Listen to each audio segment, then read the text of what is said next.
cold caress of the raven's wing. Ooh. Your hands are so cold. A woman whose desires transcend reality. The mysterious powers of black magic. These you will explore. Now, what is it you need? You got some dried blood or from bat in the house?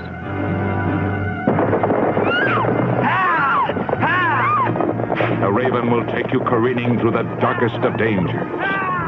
Into the ominous mystery of a master magician's evil castle.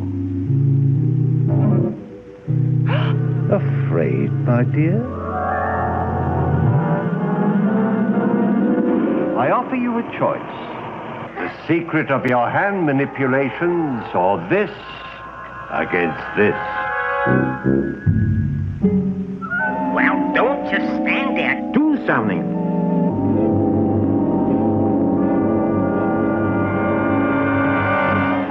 This is no answer.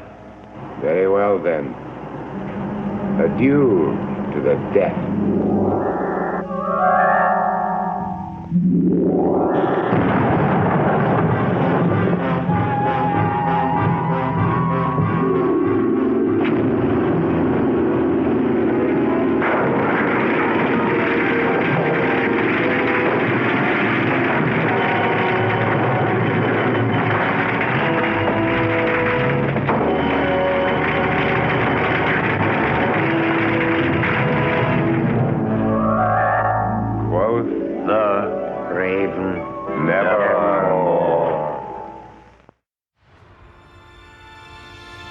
In a world where podcasts reign supreme, two friends dare to ask, do you even movie? Hosted by filmmaker Henrique Couto and movie aficionado David D. Neuer.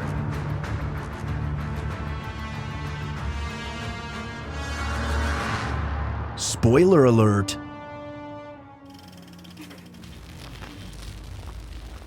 Don't laugh when we're not recording. Jesus Christ. 1,000 shows we've done.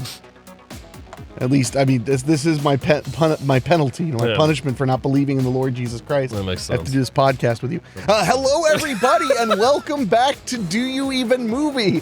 I'm your host, Henrique Couto, here with my good buddy and co-host, Double D, Louis Denoyer. Greetings. His head freshly shorn to show his pride in a certain German every time. Expressionist painter. Every time. I just, sometimes I just don't like having hair. It's weird. Yeah? Yeah. You want to eradicate the hair? I don't want to eradicate the hair. We want to put the hair in camps? I don't want to deal with it when I'm mowing my grass in the summertime more than anything. Well, first of all, you shouldn't be mowing the grass with your hair.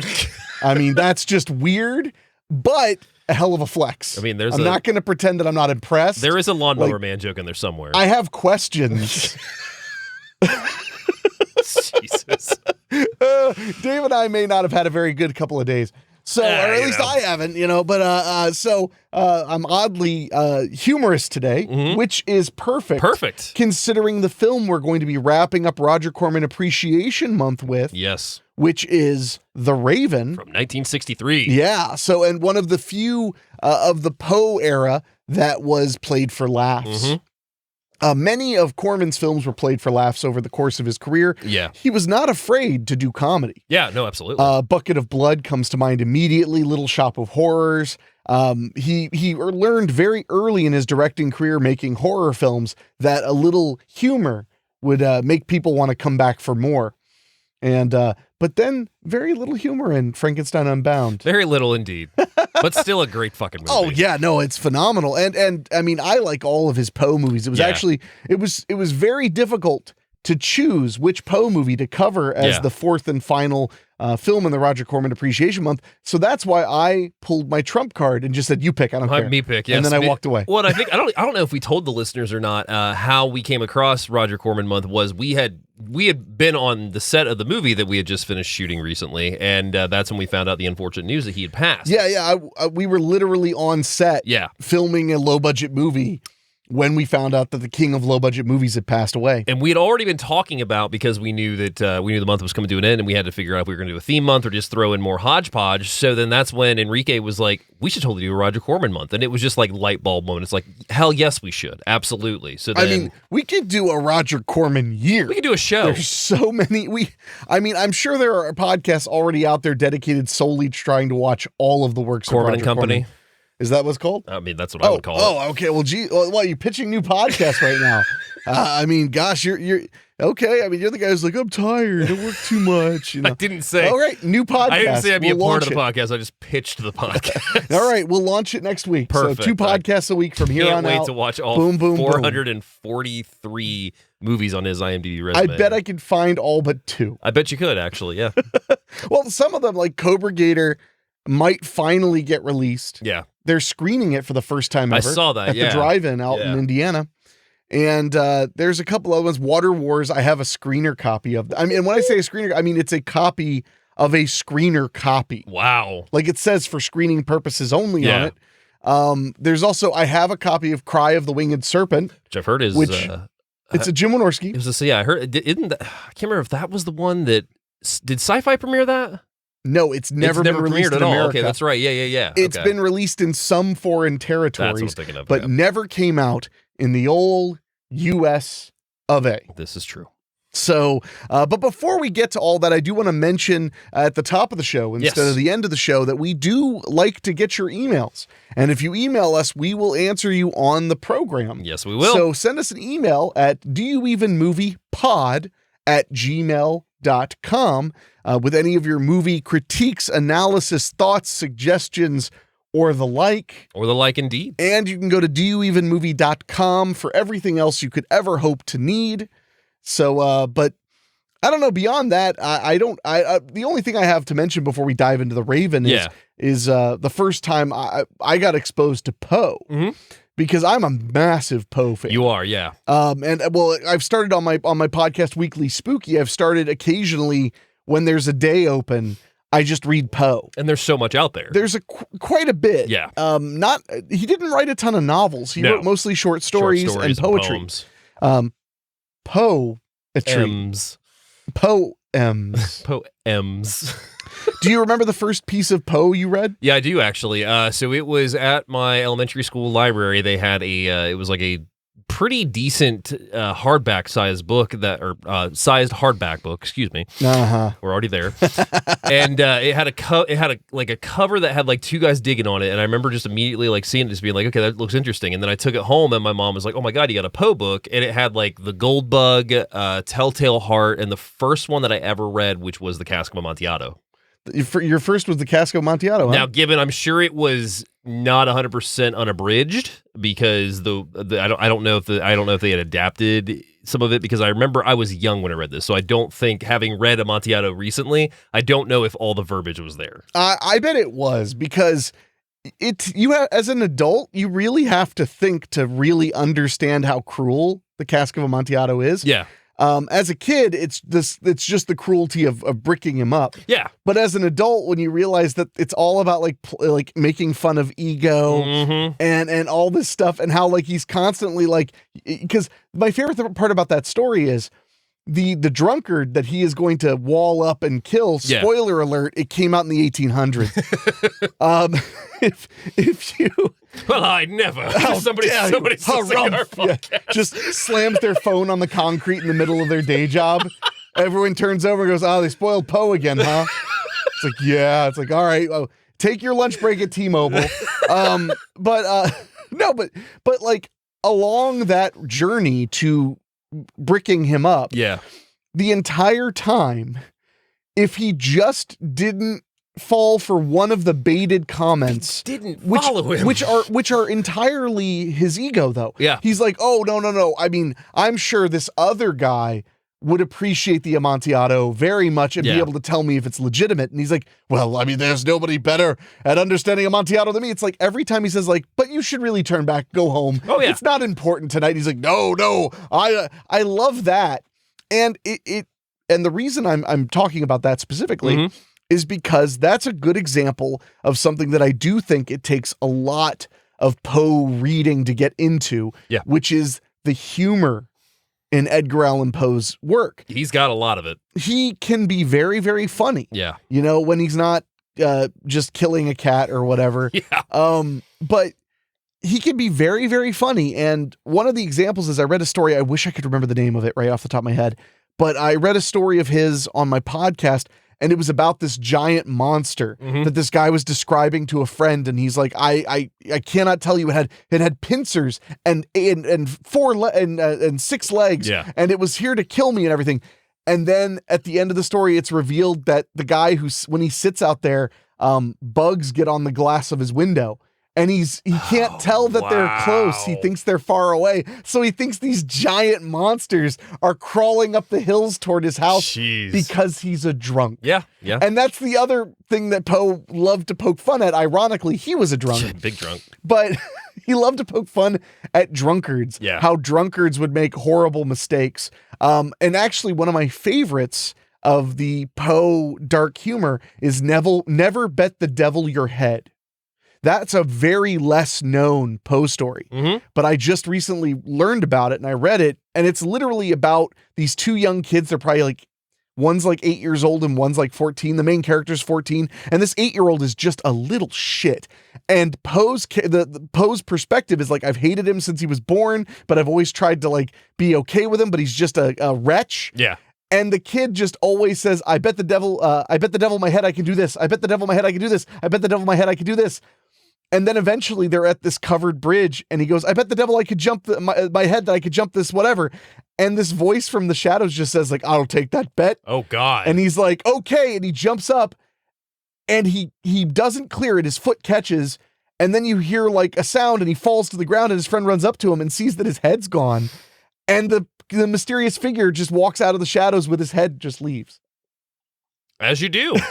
My God, dude. It's a short story. It's not even very long. It's a good one. If you were a real friend and listened to my podcast, you could hear me narrate it at weeklyspooky.com. Will listen to your podcast and do. I'm not just trying to promote Weekly Spooky, but I will mention, never forget, if you go to weeklyspooky.com, there's a search function. You can find any story I've ever read by just typing in keywords.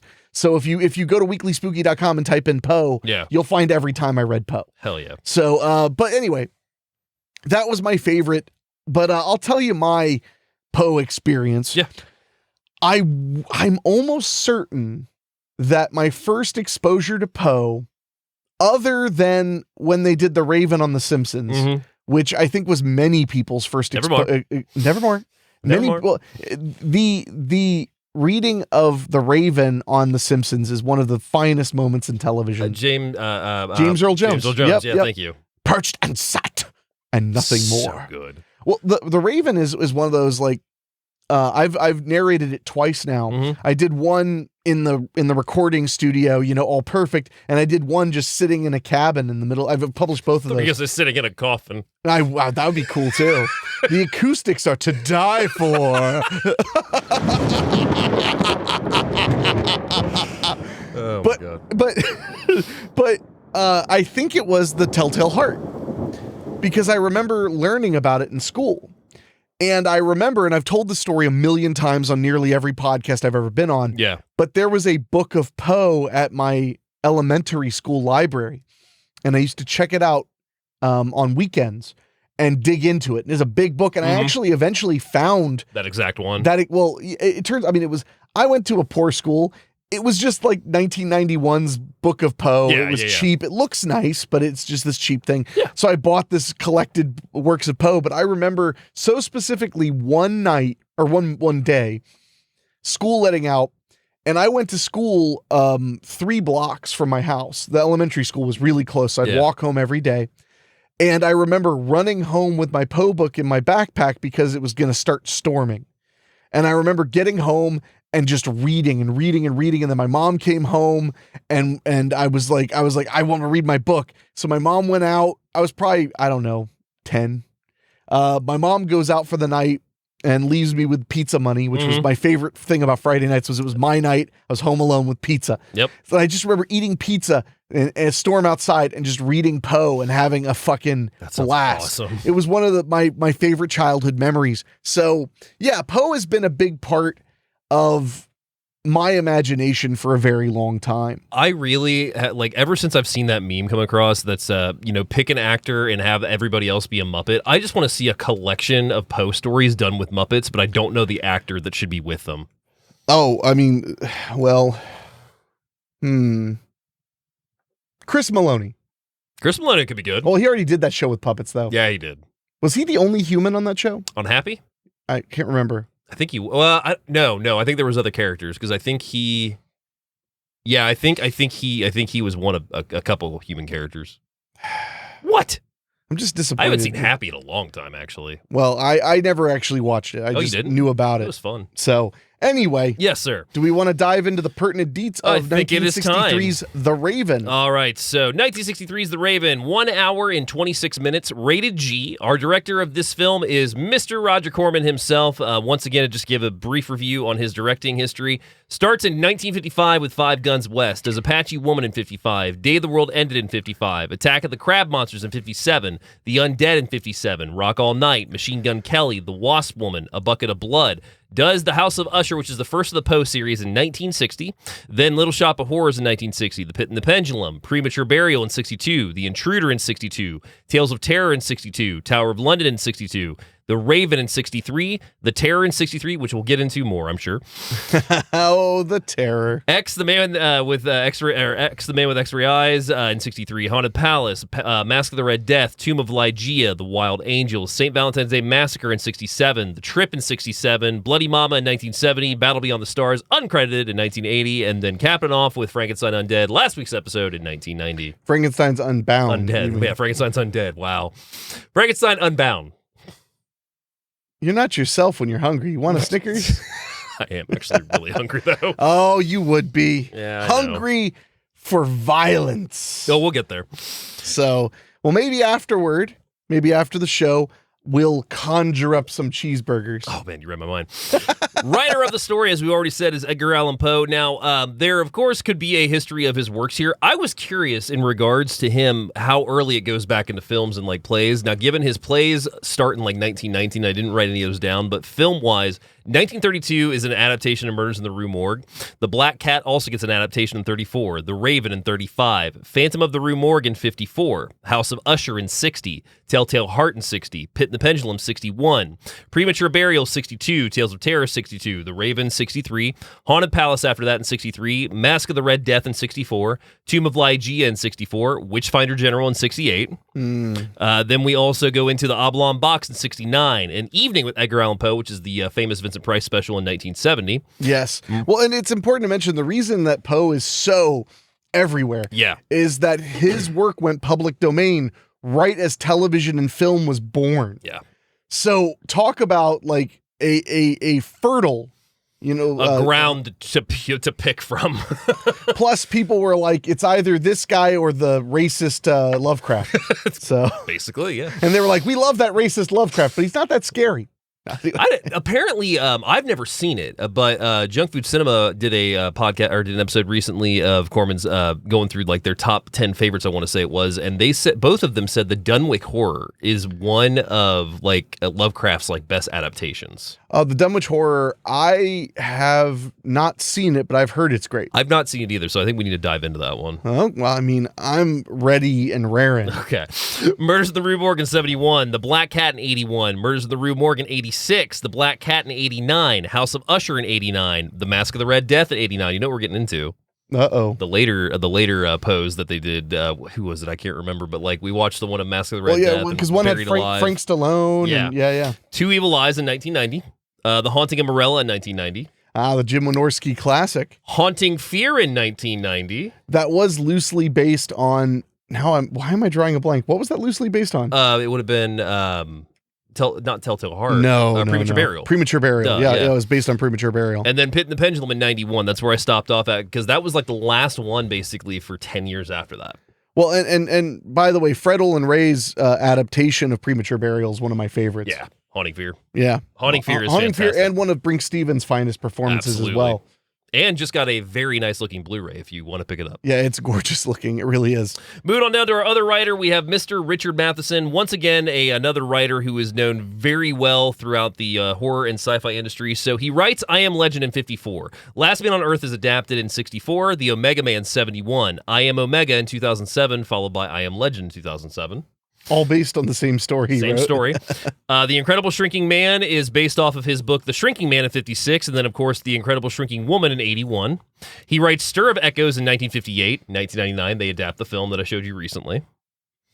And then moving on down, we have Ride the Nightmare, which is done in 59, adapted into Alfred Hitchcock Hour for a film that was also later titled Cold Sweat with Charles Bronson. Well, and Matheson has an interesting career because he wrote novels, short stories, and screenplays and teleplays. Yeah.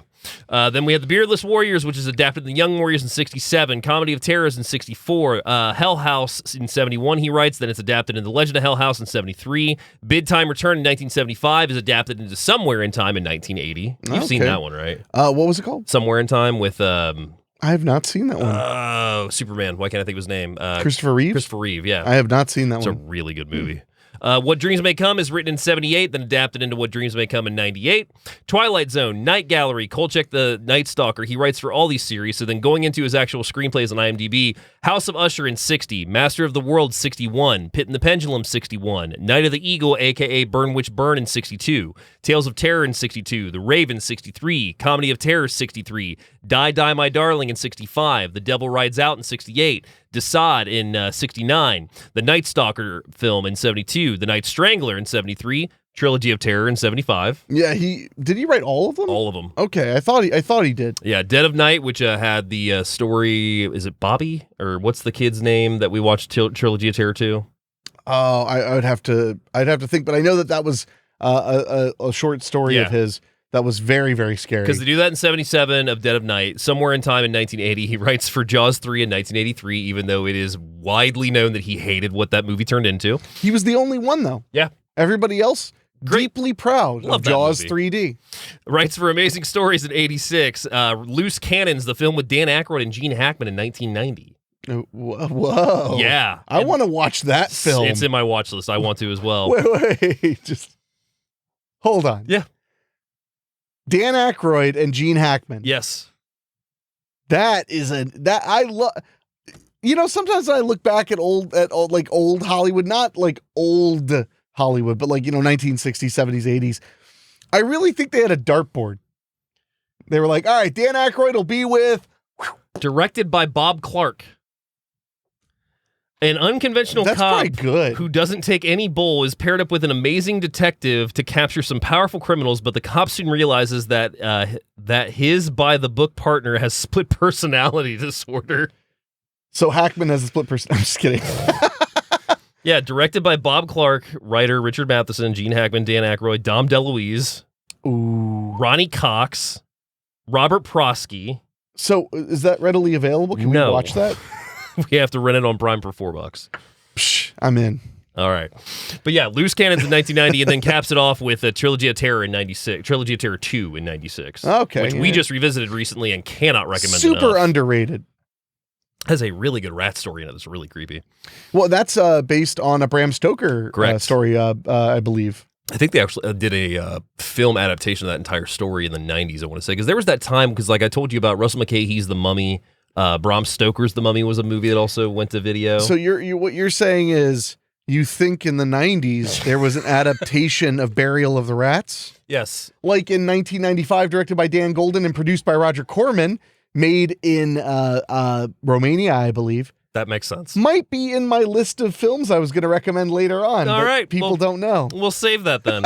So capping us off with our crew is the cinematographer, who is Floyd Crosby. He gets his start in 1931 with Taboo, the story of the South Seas, The Brave Bulls in 51, then goes on to shoot High Noon in 1952, one of the most quintessential Westerns you'll find on anybody's list. AFI loves that movie. I also love that movie.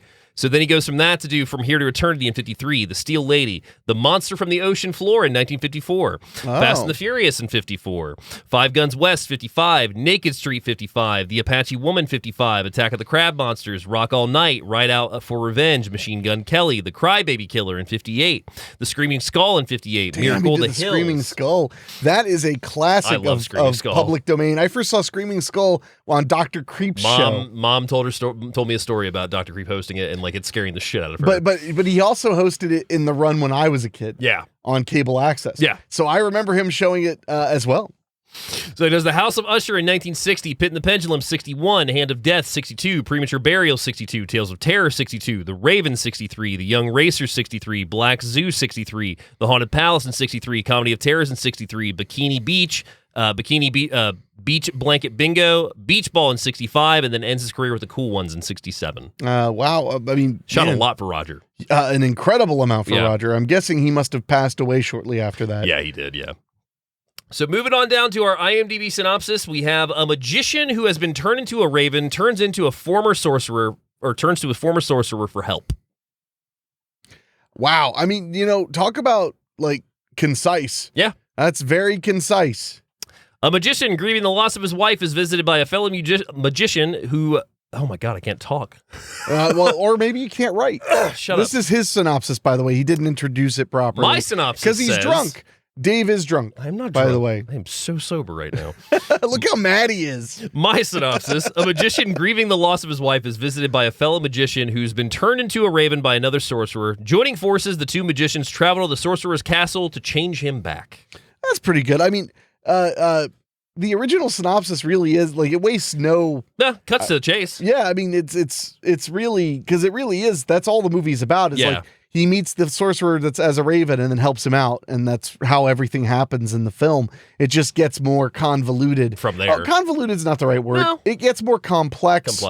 Okay, a little convoluted. But in a fun way. I mean, as they're in the castle and things are getting crazier and crazier, it's not like I'm sitting there going, this isn't working. It's 86 minutes. There's only so much they can do, and they do it all. Yeah, Corman lived by the 86-minute max. Yeah. He really did. So moving on down to our cast list, we have Vincent Price, the great Vincent Price. Welcome to Do You Even Movie. I'm sure he will return several times. He's done any more movies than this? No, just this one. Oh, okay. Yeah. One-hit wonder. He plays Dr. Erasmus Craven. He has 210 credits on his resume, by the way. That sounds right. Getting his start in 38. Now, keep in mind, I'm going to try to condense this as much as possible, but he also has a lot of good stuff on here. Okay, Dave. You do what you need to do. I'll take a quick nap. There you go. 1938, he starts with Service Deluxe, then he moves on to 39 with The Private Lives of Elizabeth and Essex. The Invisible Man returns in 1940. House of the Seven Gables, 1940. Shock in 46. Then in 1948, he does Abbott and Costello Meet Frankenstein, where he plays the Invisible Man at the very end of the movie. Oh, yeah, I remember that. So good.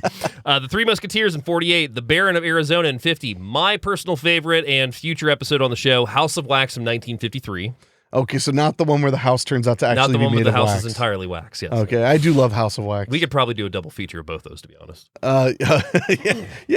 Both are pretty sparse in the plot department. The Mad Magician in 54, 10 Commandments in 56, The Fly in 58, House on Haunted Hill in 59, Return of the Fly in 59, The Tingler, The Bat, The House of Usher in 60, Master of the World in 61, The Pit and the Pendulum, Tales of Terror, Convicts 4, Tower of London, The Raven, Diary of a Madman in 63, Beach Party in 63, The Haunted Palace in 63, Twice Told Tales in 63, The Comedy of Terrors in 63, The Last Man on Earth in 64, Mask of the Red Death, Tomb of Ligeia, City by the Sea, Dr. Goldfoot and the Bikini Machine, Batman series in 1966, Witchfinder General, The Oblong Box appears on Get Smart, does Evening of Edgar Allan Poe in 1970, Scream and Scream Again 1970 also, which is like a movie of his I cannot watch probably ever again. Oh, why? Why? It's not good, and it makes no sense. Wow. Hateful David. You have it on Blu-ray. That's the only way I'll watch it again. I watched a really crappy MGM DVD. I have it on Blu-ray? Mm-hmm. Oh, we're watching it tonight. It was one of those that you got from Twilight Time. Sorry, pal. Cry of the Banshee in 1970. Abominable Dr. Fives in 1971. Dr. Fives Rises Again in 72. Night Gallery appearance in 72. One of my other favorites, Theater of Blood in 73. Madhouse in 74. Alice Cooper, The Nightmare in 75. How Sorry, rude. it's the crowd. That is They not just- the crowd. They just turned on That's you, I not the guess, crowd. man. I'm sorry. Scavenger Hunt in 79, Monster Club in 81. Monster Club. Bustin' Loose in 81, House of the Long Shadows 83, the Thriller music video in 83, Bloodbath at the House of Death in 84, which is like one of his lesser known movies because I think it's only gotten one release on DVD so far and it hasn't been re-released in like 15 years. Bloodbath at the House of Death? It's a comedy. It's a straight up comedy. I think I've heard of it. It's fun. I have I have it somehow. Somehow. 13 Ghosts of Scooby-Doo in 85, Great Mouse Detective 86, From a Whisper to a Scream in 87, aka The Offspring. Oh, you gotta keep them separated. No, that's a film, the first feature film of our good friend Jeff. Well, our late friend Jeff Burr. Whales of August in 87, Dead Heat in 88, Catchfire, aka Backtrack in 1990, and then Edward Scissorhands in 1990 as well. Hey, Bloodbath at the House of Death is now It's on Tubi. Yes, awesome. It's out there, baby. Cool. I might have watched it once. It's fun, but I mean, it's weird. It's wacky. I remember very that. Wacky. It's up there with like Hysterical and what was that other comedy that they did in like the late 80s? Is it Wacko? What'd you call me? Is Wacko? Is it Stubbs, the one that Marceau is in? Or Shanks? Shanks is the name of it. I got nothing. There's a lot of really odd horror comedies out there. If you take a look, you can find a lot of them. Oh, sure, for sure. Moving on down the list, we have Peter Lorre, who is Dr. Adolphus Bedloe in this. He gets his start in 1931 with M, then does Dope in 32, the movie Dope.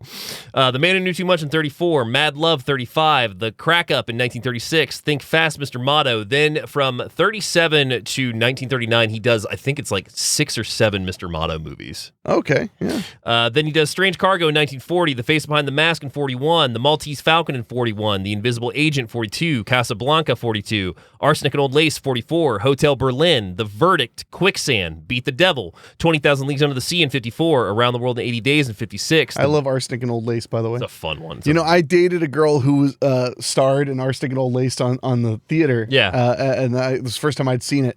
It was very, very funny. It's a fun one. He said I looked like Boris Karloff, which apparently is extra funny because in the movie he's played by Boris Karloff. That is true. The Big Circus 59, Rawhide in 60, Voyage to the Bottom of the Sea 61, Tales of Terror, The Raven, Comedy of Terrors, Muscle Beach Party in 1964, and then The Patsy in 64 as well. And then that is when I think he either stepped out for a little bit or he died shortly after that. But I think he had a break in there. I mean, if he came back, then it wasn't death. I mean, it'd be shocking if it was. So he took a little break during his death, but then he was back in 1971 with... Yeah. We joke, but AI. Well, I mean, you know, there are worse things AI could be used for than bringing back Peter Lorre. I don't know what those things would be that would be worse. Peter Cushing in a Star Wars movie? Because they did that. No, that wasn't AI. That was just CG. All right. It might as well. AI is okay, Boomer. Let me explain something to you, okay? Just because a computer did it doesn't mean it's AI. And most of what we call AI isn't even AI. It's large language models. Yeah. But Boomer. Wow. That's a first. All right. It won't be the last. Wrapping us up on our cast, technically, but then I'll explain something in a minute. Boris Karloff, who plays Dr. Scarabus in this, 210 credits on that man's resume, by the way. Damn. Yeah. Gets his start in 1919 with The Lightning Raider, The Hope Diamond Mystery in 1921, The Hellion, Dynamite Dan, Perils of the Wild, Flaming Fury, The Phantom Buster in 1927, The Fatal Warning in 29, The Seabat in 1930, Five Star Final in 31, and also in 31, he stars in a little film called Frankenstein. German movie? German movie, yes. Huh. But that was a risky time to be in a German film, I'll say that much. Plays the monster in Frankenstein in 31, Behind the Mask 32, Scarface in 1932, The Old Dark House in 32, The Mummy in 32, The Ghoul in 33, The Black Cat in 34. What was funny about his resume at this point was the first 30-ish years, he did very little horror. If 2, 3 mysteries and whatnot. Well, yeah, I mean, at that point, horror was just being kind of invented. Yeah. Yeah. And then at the very end of this, I mean, he just lights up. So he's got The Black Cat in 34, Bride of Frankenstein 35, The Raven, The Invisible Ray, Son of Frankenstein, Black Friday, House of Frankenstein, one of my personal he was in favorites. an adaptation of The Raven from 1935? Mm-hmm. What was... The Raven's a poem, which we're going to talk about how the movie is really straight. But what the hell was... What was the 1930? Was it a short? Like, what was? I think it was like 40-ish minutes. I'll if look I it up. say. You just keep talking. The Body Snatcher in 45, Black Castle 52, Frankenstein 1970 and 58, which I have not seen that one, and that sounds interesting. You've never seen Frankenstein? No. Isn't that? Wait, no. I think I might be thinking of Dracula 80, Dracula 1980. Yeah, no, that one's great. I've never seen this Frankenstein 1970 though. From 58. You send me a list. I'll fix that. The Raven in 63, The Terror 63, Black Sabbath in 63, Comedy of Terrors in 63, Die Monster Die in 65, How the Grinch Stole Christmas in 66, Mad Monster Party in 67, Cauldron of Blood in 68, Targets in 68, which Targets we probably need to take a second and talk about, because that's actually one for Corman that he gave Bogdanovich his first directing role. Yes. And by the way, so The Raven from 1935, directed by Lou Landers, it stars Bela Lugosi and Boris Karloff. It's an hour and 1 minute long. A brilliant surgeon with a morbid obsession for instruments of torture grows dangerously obsessed with a young socialite whose life he saved. Sven showed that. Really? Yep, he has definitely showed that. What does that have to do with Edgar Allan Poe? Who can say? Then again, here comes the film we're talking about tonight. So. But yeah, so in 1968, Corman gives Bogdanovich Targets. What's significant about Targets of this film, as well as Corman, is Karloff essentially plays himself in the movie. He's an aging horror star that's getting ready to do his swan song screening, but there's a guy that is a fan of his that's also killed his family and is now also killing other people. Fucking Mondays, right? But Targets, if you have not seen Targets, cannot recommend enough. 1968, The Crimson Cult in 68 as well, which was one of his last films. Boris Karloff, R.I.P. All these guys' legacies that we have in front of us. And then the last one I do want to mention is there's an actor in this that appears in what is basically his first really major theatrical film by the name of Jack Nicholson. Right. And Jack Nicholson got his start from Corman with The Crybaby Killer, which I think, as I said, 58. So this is the only movie that Nicholson is in that really had some recognition with it from Corman, because the other thing would be Little Shop of Horrors. But other than that, Nicholson basically states that he hasn't been in really any other good movies that Corman did. Yeah, he did always say, it was like, I never really got to be in any of Roger's good films. Yeah. But what is he talking about? He started The Terror. We'll talk about it. So as of this time, The Raven is currently available to stream everywhere. You have lucked out with Roger Corman Month, even with Frankenstein Unbound. All these films are basically available on Tubi and other services, very easily to find. Yeah, no, the Corman Poe films are just, they're all over. Very well, very easy to get a hold of. So if for some reason in the first 36 minutes of the show you still have not seen the film, now's the time. I worried that this was going to be our longest, to be honest. I don't know. You got me going about Poe. Oh, we haven't even started all the tangents yet. Oh boy, here we go. Speaking of which, what was your first time watching The Raven? Oh my God, I don't even know. So I got to be honest. The Poe era for Corman. Those movies were old fashioned when I was a teenager. Yeah, absolutely. And that doesn't mean that they're not good, but old fashioned means pacing is slow. It means a lot of the things that we've become accustomed to in cinema, just that's not what they did back then. So that's one of the things that I think helped Poe's really early films for me watching them as a young man was that they were an hour. Yeah. I might get a little tired. I love A Bucket of Blood. It's one of my favorite films he's ever done. But but it drags a little bit, which is crazy that it's 64 minutes or whatever, and it drags a little bit, or 70 minutes. But by the time you start to get really antsy, it's over. Yeah. And so when it comes to the Corman Poe movies, I watched all of them between the ages of 17 and 19 because I rented all of them off of the original MGM DVDs from a local video store. And it was a specialized video store. So a lot of the time I would go in there and just be like, what do you got from blank? And then I was told oh man, if you like Roger Corman, which at the time I was mostly into him as a producer. Yeah. You got to watch his Poe movies. And I'm like, oh, Poe. And I remember the ones that stuck out to me the most were The Tomb of Ligeia, Premature Burial, really bothered me. Yeah, it's an unsettling film. And The Pit and the Pendulum, of course, because it's just the literal pit and pendulum in the movie is very terrifying. Yeah. I remembered the very least about The Raven, other than that I chuckled at it. Yeah. and that it had 3 of the biggest names in horror. Yeah. That was really what stuck out to me about it.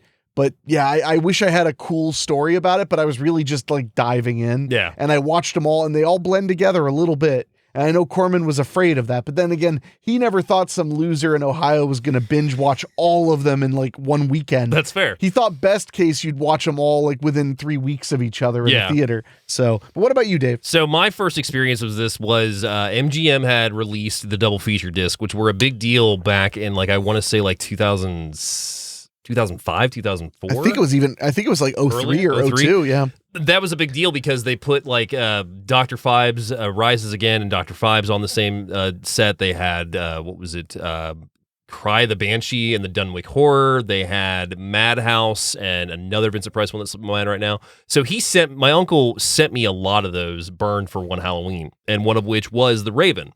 And I think I had just finished up the Dr. Phibes series, and I went into The Raven really not knowing anything about it, because by that point, I didn't really use IMDb much. The only thing I had was my Leonard Maltin film guidebook, which is what I used to look up most of these. Fucking nerd. So I didn't know a lot about it, and I immediately, like within the first, 10 minutes of the movie, I was like, this could be a lot of fun. And then by the end of it, I was just like, this is so much fun. Like I was blown away by seeing young Jack Nicholson, because I remember actually pausing the movie and looking it up to see if that was him, because I apparently didn't pay attention to the credits in the beginning. Oh, well, I mean, in your defense, you learned to read when you were 28. This is also true, yes. Yeah. But no, I remember like pausing to look up Jack Nicholson. I remember just being blown away even then at the effects of the magic scene, both by how they held up and how they looked still.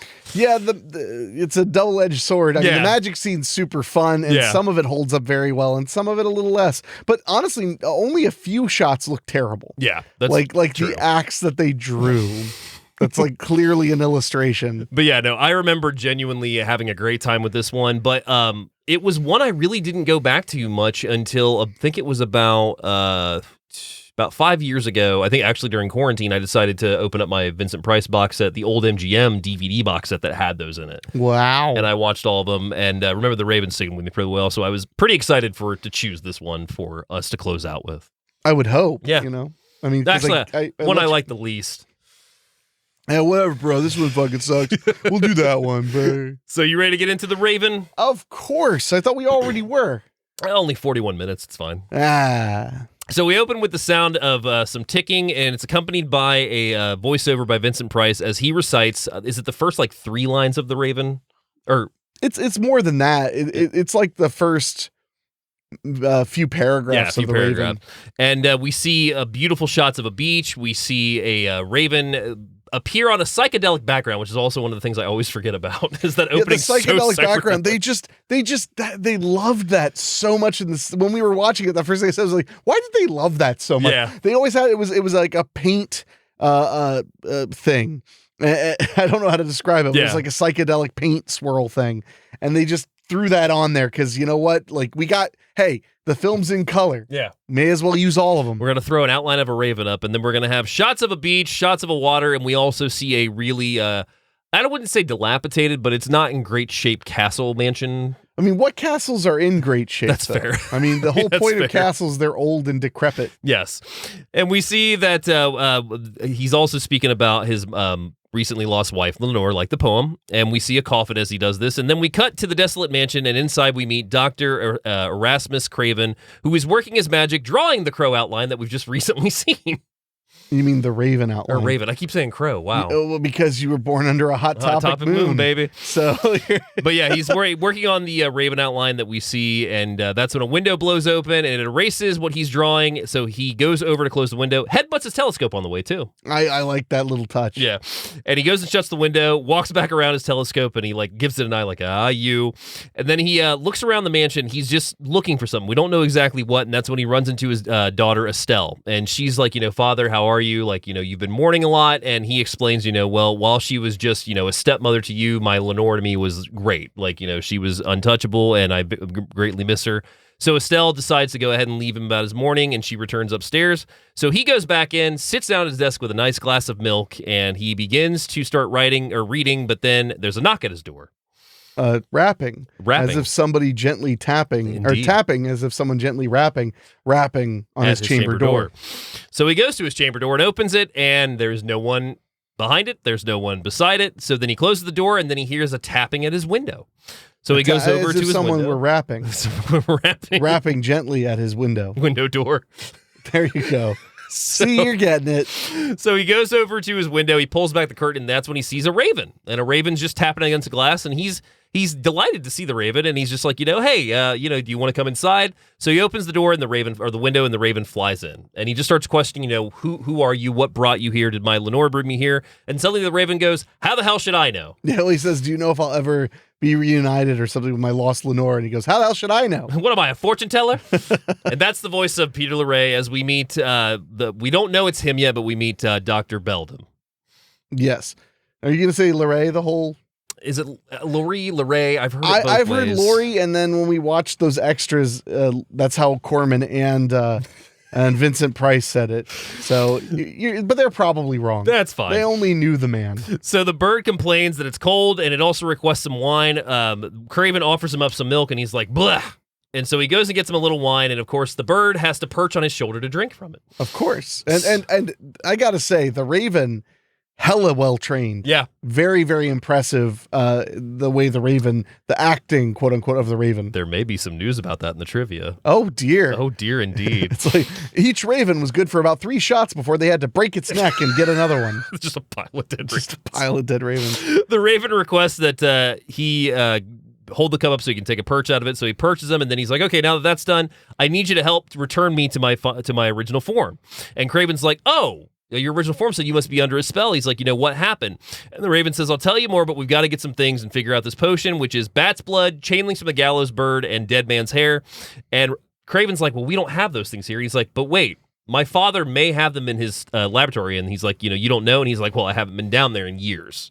It's very apparent when they get down there. Very apparent indeed. So they venture down the stairs to a large dungeon like space, and that's where Dungeon-like space? It wasn't a full-on dungeon. It just looked like one. There was a corpse hanging from the ceiling. Was there, or was that just a skeleton that somebody needed?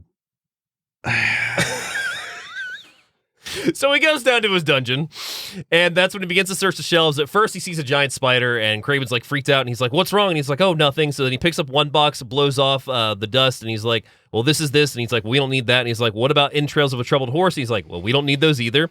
Goes to pick up another box, opens it, and it's just full of eyeballs. Yeah, and they look pretty fresh. Yeah.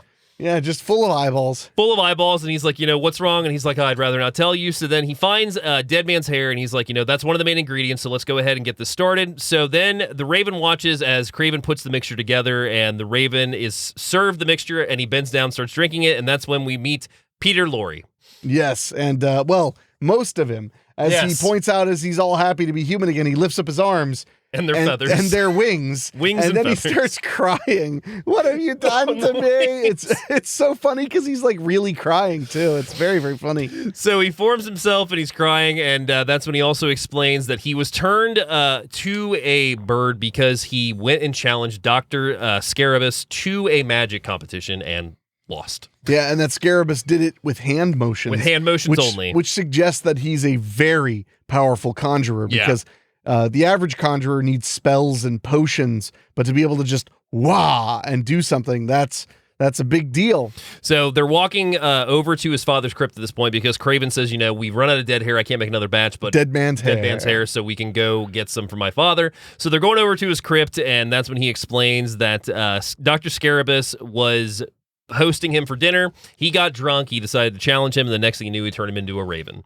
But maybe that's not the full story. Well, I guess we'll have to find out. I guess we will indeed. So the two discuss what was the Brotherhood, because that's when Bedloe and Craven start striking a conversation about magic, because we saw earlier that Craven is a magician himself. Turns out his father was a very well-known magician, and him and Scarabus were kind of partners at one time of this Brotherhood. They were members of this Brotherhood that were a group of sorcerers, and they frankly scared Craven a lot. Yeah, he was very afraid of them. Yeah, he was very afraid of them. So that's when he tells him that, you better watch out. You better not return to the castle. And he, there is a warning with this. So he goes then into the crypt and he starts cutting the hair from his father, apologizing just as his father comes back to life to grab him, pull him down to his coffin and say, beware.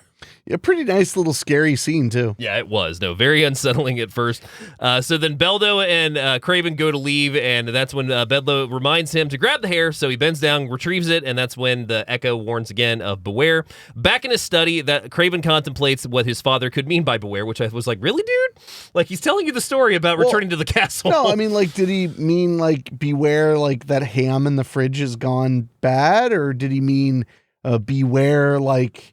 going to face my oldest opponent who may or may not have killed me? No. Or like beware, like that cheese has turned. The cheese has turned. It's all food stuff. Yeah, or well, I mean, they didn't have refrigeration, David. They had ice boxes, and dungeons. David. And dungeons, yes. Or it could have been like beware, like democracy is coming, you know, because it's like 1500s. So, or beware Cutthroat Island. It's going to be the biggest bomb of the 90s. Ooh, that's a good warning. Yes. Why the hell I said that? I have no I don't know. idea. You ruined it by commenting on it. I was like, wow, Dave's being funny. Never mind. So Bedloe states that he must return to Scarabus's castle to get his equipment back, and he asks Craven to return with him, but Craven refuses. He says, no, I'm not going to do it. Like, it's too dangerous. So that's when Bedloe sits down, and he notices a picture of Lenore on Craven's desk, and he asks, who is that? And he's like, well, sir, that's my most recently lost wife. I've loved her so much. And he's like, funny. He's like, she was at the castle tonight. And Craven's like, my wife was at Scarabus's castle? He's like, that can't be possible unless he's perfected the magic to control her soul. Ooh. In which case, he's gotten way more powerful than he ever needed to or for them intending to, and now he must join him at the castle because he has to make sure that everything is not up to basically his power level to essentially take over the world from how it sounds. Well, more so he needs to free Lenore. Yeah. Because that's his lost love. And stop Scarabus from being so powerful. Why? Maybe. Yeah, So that's when Craven states it's impossible, and he's got to go to him because he also worries that with him controlling the soul, it may lead to him having a plot to take over the control of the House of Craven, which, that's his crest. He's not going to have that happen.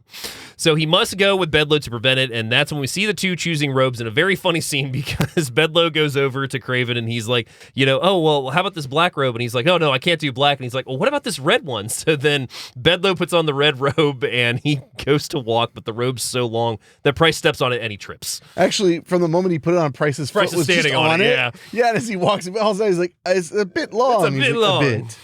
God, it's so good. So that's when we also see Craven tell his coachman, Grimes, that they need to prepare the coach because he's going to leave. So we see Grimes out in the yard, and he is walking towards the stables, but then suddenly something happens. It hits him, and he falls to the ground like he's in pain. Yeah. I wonder what's going to happen. I don't know. So Bedloe and Craven are back inside, still choosing their outfits, and that's when Craven goes to run towards the door and is hit with the door as Grimes comes in, wielding an axe and coming right at both Estelle, Craven, and Bedloe because Estelle was wanting to go with them to the castle because she's like, you can't go alone and do this dangerously. I've got to go with you. So Price is knocked out. Grimes is now chasing everybody with an axe. And he's a mountain of a man. He's a mountain very of a man. big dude. Very big dude. So then what does Bedloe do but then just hold his jacket up and like basically do it like a freaking matador. Yeah, matador. Yeah. And that's when he runs into him, gets him to the ground, and that's when Bedloe decides that he's going to leave. So he runs towards the door as he runs right into his own son. Oh, yes. We get our Jack Nicholson moment. Played by Jackie Nicholson, indeed. So that's when the three of them face off now against Grimes, who is then suddenly made better by Craven's magic. So Craven waves his hands, and we see the wand shoot out, and that's when Craven takes him back to his form, and he's all good, and he doesn't remember coming in the house. No, but Lorre's about to murder him with the axe. Yeah, because he comes back alive. Yeah, and he's like, hold on, and he zaps him. And it's like, no, he was under the influence of something because he's our friend. Like he doesn't usually try to kill us, at least not on the weekend. So that's when they decide that they're all going to go to the estate because now that Rexford, which is Bedloe's son, is joining them, he's like, Mom wants you home. And he's like, well, I can't go home. I have to go back and get my magic stuff. And he's like, well, then I'm coming with you. So now Rexford, Estelle, Bedloe, and Craven all jump into the coach to go ahead and ride off to Scarabus's castle. There's a lot of names in this movie. Usually characters have names. Shut up. I've noticed. A lot of big group names in this one, I should say. Okay, David. You stop it. So then that's when we see that Rexford's going to take charge of the coach. So he's going to drive the coach with Estelle sitting in the front seat. So now we have Craven and Bedloe in the back.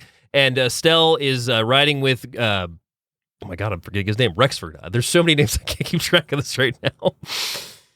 What? Well, thank goodness you took notes. I did take notes. The problem is they're all blended together.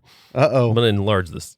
That's what happens when Dave does this job drunk. Shut up. What? I'm just telling. So Rexford's driving the coach, and he's like, hey, my father said something about your coach driver, what happened? And that's when Estelle starts talking about what happened to Grimes. And as she's doing this, we see Rexford just starts getting completely crazy the same way. Yeah, he goes, it's great. She's describing and his lips were thin and his mouth was a wide grin. And then he's just doing exactly what she's saying. Early Jack Nicholson grin smile. That's so good. Yeah, so then he starts just friggin' riding that horse-drawn buggy as fast as it'll go. And just he's totally gone mad. Going it's mad, very, and then very Estelle funny. goes to scream. He covers her mouth, so he's just driving the coach, one hand over her mouth, driving the horses. They're riding next to cliffs. They're riding next to a beach by the cliff and everything. And suddenly he snaps out of it as they arrive right in front of Scarabus's castle. Yeah, I mean, it was a good way to get them there quick. It was. Yeah. So the four enter the castle as we see them come to a door, and we see that the door just suddenly opens. And at first, Bedloe's like, okay, well, you go in. And Craven's like, I'm not going in. And so Bedloe sends Rexford in. So Rexford walks in. He peeks around. He's like, there's nobody here. So the three of them walk in. So the four are back together as the doors just slam shut on their own.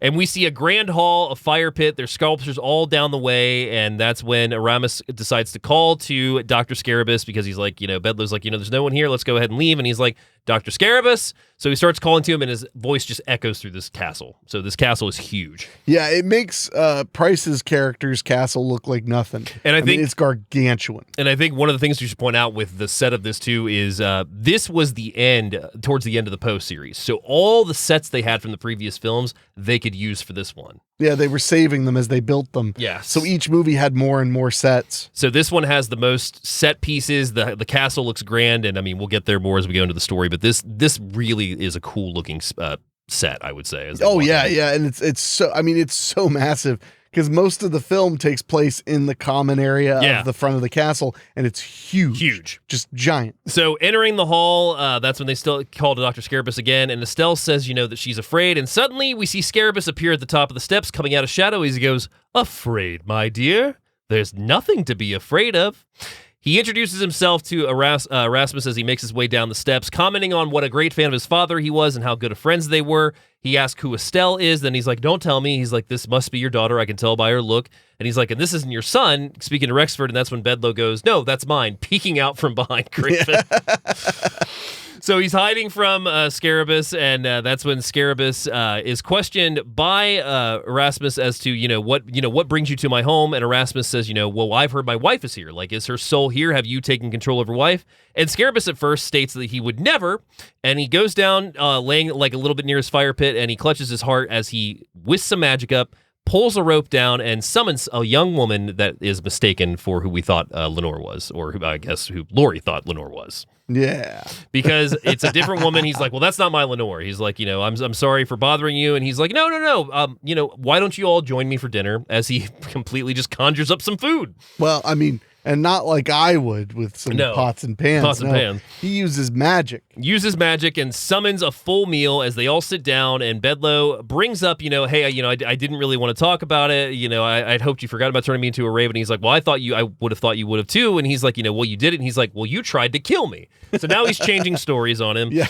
And he states that he hoped he would have forgotten. And that's when Erasmus questions, he's like, you said that you and my father were great admirers of each other. He's like, I never got that impression from him. He's like, my father really didn't say much about you. And he's like, well, as you know, like in the world of magic, it's not what you see that is the truth. Oh. And that kind of wins over Craven's respect for a bit. So that's when Craven, realizing what he means, Bedloe is wanting, of course, his items returned, and Scarabus is like, no, I'll return your magic. You just have to promise. And of course, he's like, I'm not going to promise you anything. In fact, I challenge you to a duel. Once again, as he's drinking wine. Why not, right? I mean, get a little liquid courage and you get back to work. Just going on a drunken rant and challenge Scarabus again as he tries to move past it, but Bedloe just won't have it. So Scarabus is like sitting there, like Karloff is sitting there, and he's just like, I'm not going to let this ruin my dinner. Like, how's everybody else doing? And Peter Lorre is just like, no, we're going to fight. We're going to finish this. So suddenly he just summons his magic kit, and of course, Bedloe goes and grabs it, throws it to the floor, starts going through it, grabs his wand, and comes at, Scarabus as you would at this point. It's pretty much like you when you get a little in you.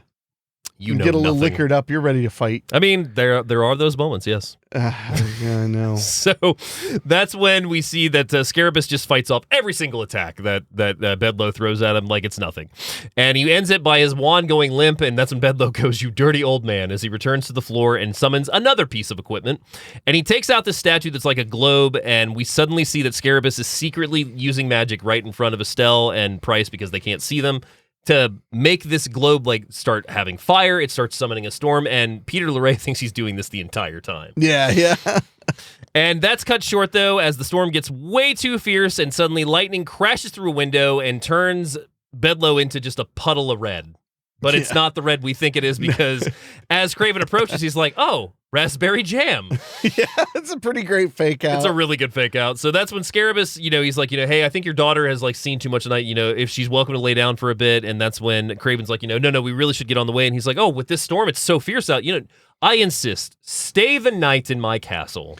Which, remember, when a mysterious man who you especially don't trust insists you stay the night in his castle, it's going to be fine. It's going to be great. I mean, it's honestly like probably the best night's sleep you'll ever have. So they have Tempur-Pedic mattresses in every room. I'm trying to think. There was a bit recently that I heard about Bram Stoker's Dracula, about how he welcomes Harker and what what if Dracula was just the bitchiest like Airbnb host and whatnot for his guests? And I haven't been able to stop thinking about that since. Well, I mean, he was a pretty good host, Yeah. I mean, he let you hang out with his undead brides, sort of. So we see Estelle walking through the castle, and that's when she comes to a room, and Rexford comes in behind her, covering her mouth. He tells her he doesn't want her to scream, and that's when he tells her that he thinks Scarabus killed his father because he saw him using the hand motions. He saw him using the magic, so he knows his father did not cast that spell. So that's when Estelle informs him that her father trusts Scarabus now, but Rexford says that he still needs to talk to him because he thinks he can convince him. And they go to the door, and the door is suddenly locked. They can't get out the door, so that's when Rexford decides that he's going to go through the window and just walk across the castle balcony to the ledge where the father is staying. That's easy enough. So not dangerous at all. Not dangerous at all, as he climbs out the window and he's just looking down fearful as, he's just making his way across the ledge. And that's when we cut over to Craven as he's in his room just enjoying himself. And suddenly outside of his window, he sees a vision of Lenore, and she says nothing. She approaches the window and then walks away. So he runs outside chasing after her and does not find her. Meanwhile, back in her room, we see Lenore come in, and she returns to find Scarabus waiting for her.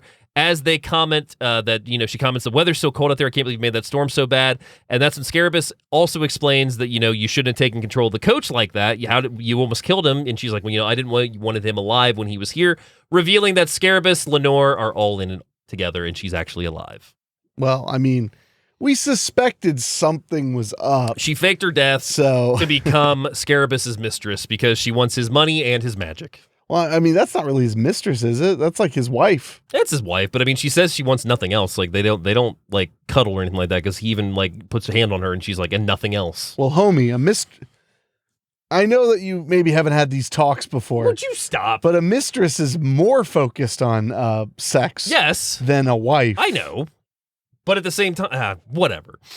I'm just trying to help as your lifestyle guide. Your lifestyle guide, yeah. As your life coach, just trying to make sure you understand. Wikipedia called her the mistress. That's where I'm getting that from. Oh, I mean, in a way, I bet she would be, but usually a mistress. I mean, I guess because she's a secret lover. Yeah. But usually she wouldn't be like, wouldn't be able to get all his shit. Yeah. When he dies. But then again, this is a flawless story. Continue. So she's alive, hiding out in the castle to be with him, and she did not want Craven. She didn't know Craven was visiting, and she's like, I had no idea you wanted him alive here. And that's when he questions, how did you know he was coming? And she's like, I really don't know. And he's like, well, let me show you why he's here.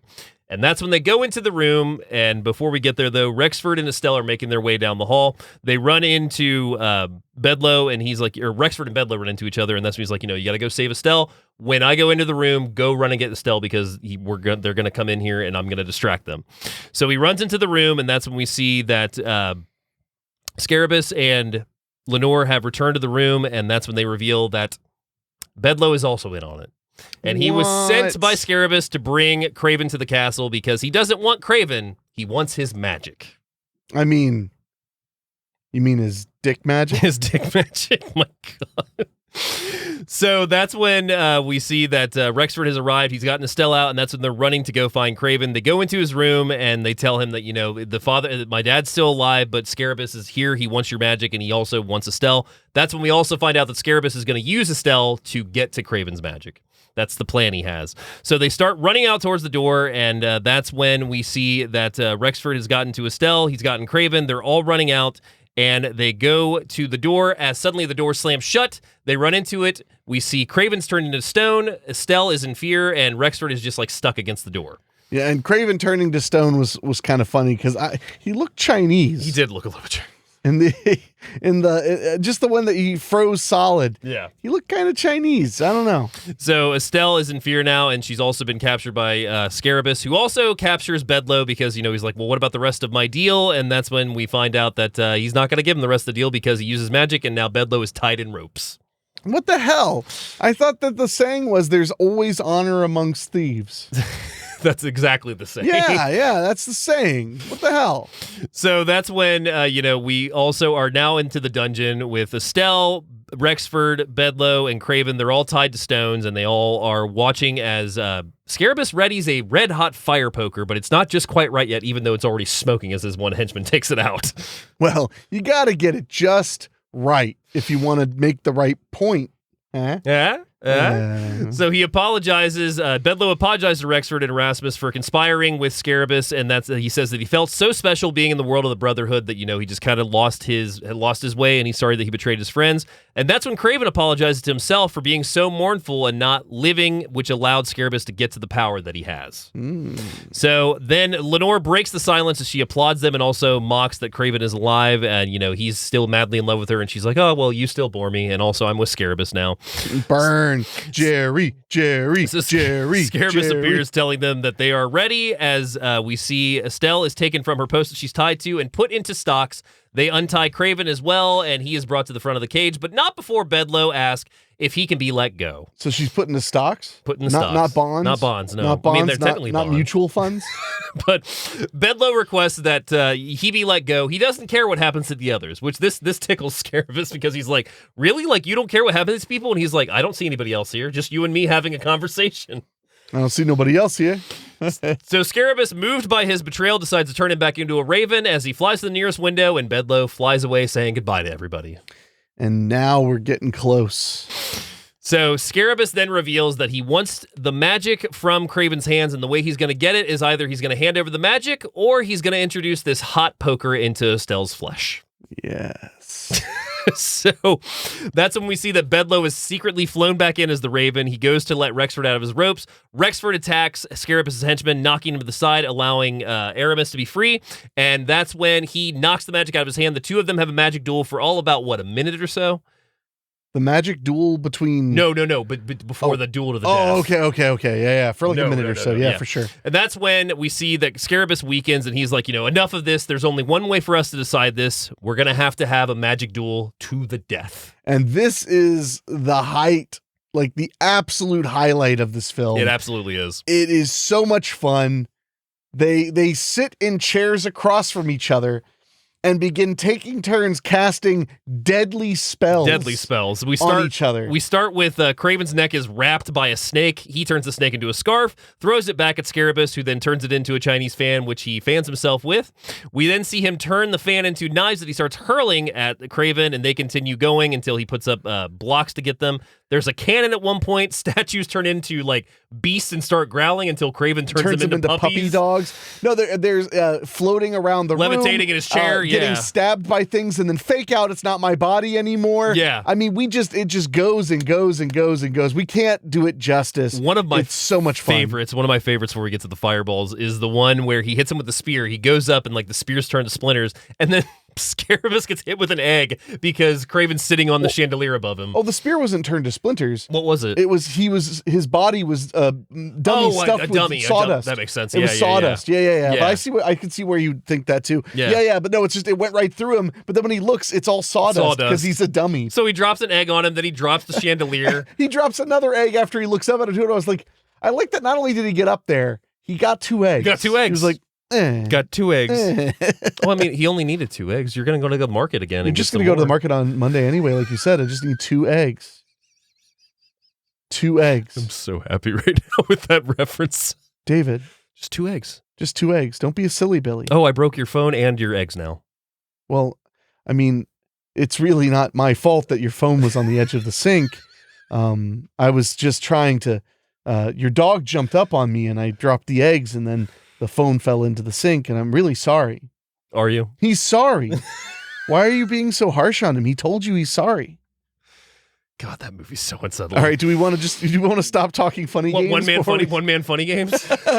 One man funny games. So finally we get to the end of the magic duel as they've thrown everything at each other. They've levitated around the room, and that is when they decide that they're just going to go at it one-on-one, and they throw their hands up at each other. We see, green light coming from Karloff. We see yellow light coming from Price.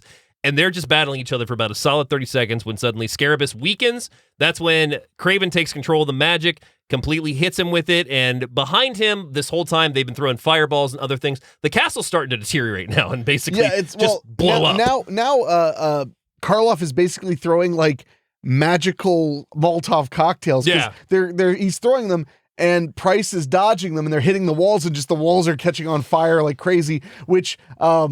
I know that Corman often said, like, I don't want the films to blend together. I want them to be different. Yeah. I'm like, oh, well, you set the castle on fire for a change of pace. Yeah. They always set the castle on fire. How can you not? No, I mean, I think it's awesome, but I'm just saying, like, they always end up setting the castle on fire. So that's when we see that Craven basically takes over, and he has brought... He's brought Scarabus to the floor, and that's when he's like, we've got to get out of here. We've got to run. And that's when Lenore, of course, is running to him. And she's like, I always knew you could do it. Please take me back. And Craven's not interested. And he's like, frankly, Lenore, I don't give a damn. I don't give a damn indeed. So that's when we see Lenore is grabbed by Scarabus, and he holds on to her as the castle starts falling in on them. The 4 of them escape to the coach. They drive away as the castle is just imploding, blowing up. It's on fire. It's raining down. And we see Scarabus and Lenore afterwards have survived. But now, Scarabus no longer has his magic. No. They rise about a pile of rubble, so the 2 of them have survived. Scarabus has lost his magic. Back at Craven's, control of the Brotherhood is now for Craven, and of course it's questioned by Bedloe, who is like, hey, can I be your personal assistant? We can help each other out. And Craven's like, hey, homie, do you think I've forgotten the first betrayal that you laid upon me that brought me to that castle? Yeah, it's a little bit of he didn't forget that. No, he did not. Not at all. So that's when Bedloe is like, okay, well, if that's the case, then, just turn me back into a man and I'll be on my way. And he's like, I'll take it under consideration. And he's like, you'll take it under consideration? And he's like, up. So he has Bedloe fly on top of a statue, and that's when he also puts a mute spell on him so the bird's beak can no longer open. And as we do with the best Vincent Price way possible, he looks into us at the audience and says, "Quoth the Raven, nevermore." And that is 1963's The Raven. Yes, it is. Oh, did you just have to grab your tongue immediately after you were done speaking? I've got a hair on my You tongue. couldn't wait until I had like a second to distract people from it. Instead, you just did it. I can't help it. You're a disgusting animal. Well, I try to be. My Lord. But no, and it's a solid ending. I love that it ends. It goes back to basically the beginning of the film, which makes sense because the beginning starts as the poem The Raven. So it ends again in the chamber with the Raven. Absolutely. No, it's a solid ending. I mean, the climax with the magic fighting is worth the entire runtime of the film just to get to that part. I mean, like we've already mentioned that like the effects they hold up and they don't, because there's some really good light work and stuff in it, and it's like the one thing that we watched on the bonus features, the scene where they're levitating and whatnot, that was because Corman had the idea to put the chairs on camera cranes. Yeah, so the camera crane was lifting them up and the camera was lifting with them. Yeah. So they are like floating it looks like around. They're floating, yeah. It's so good. But no, I love that magic sequence. So would you like to know some fun things about the film? There's no fun in this dojo. Oh, there's plenty of fun. So what do you think the budget was? Okay. Well, this was 1960 what? Three.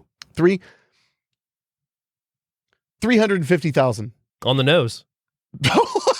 On the fucking nose. I didn't know that. Yeah. I will say, I mean, like through osmosis, I've heard and read all of Corman's books. Yeah. And I feel like that number was bandied a lot as what AIP was willing to pay. I could see that. But that is bizarre that I actually nailed it. It really was 350? 350,000. That's so funny. So it opens on January 23rd of 1963. The box office it takes in is $1,499,275. And that's pretty good because back then they didn't spend as much money on ads. No. So shot in Los Angeles, California. The movie was shot in 15 days. That's pretty snug for that kind of film. So I feel like this is a great time for us to talk about The Terror, shall we?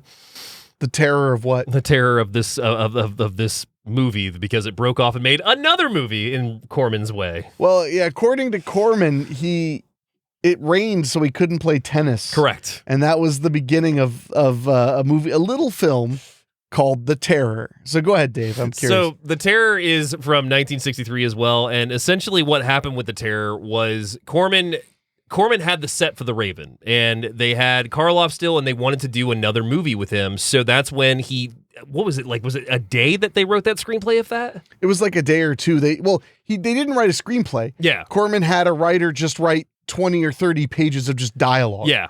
And they had the sets for a few extra days because they weren't going to be torn down yet. Yeah. So they had the sets for free. Karloff, they did have to pay him, but they already had him, so they were able to get him for a discount by just adding days to his work. But yeah, they just had him read just a bunch of dialogue with Jack Nicholson. Mm-hmm. And the dialogue made no sense. No sense. Because there was no remaining script around it, but they wanted to take advantage of the situation.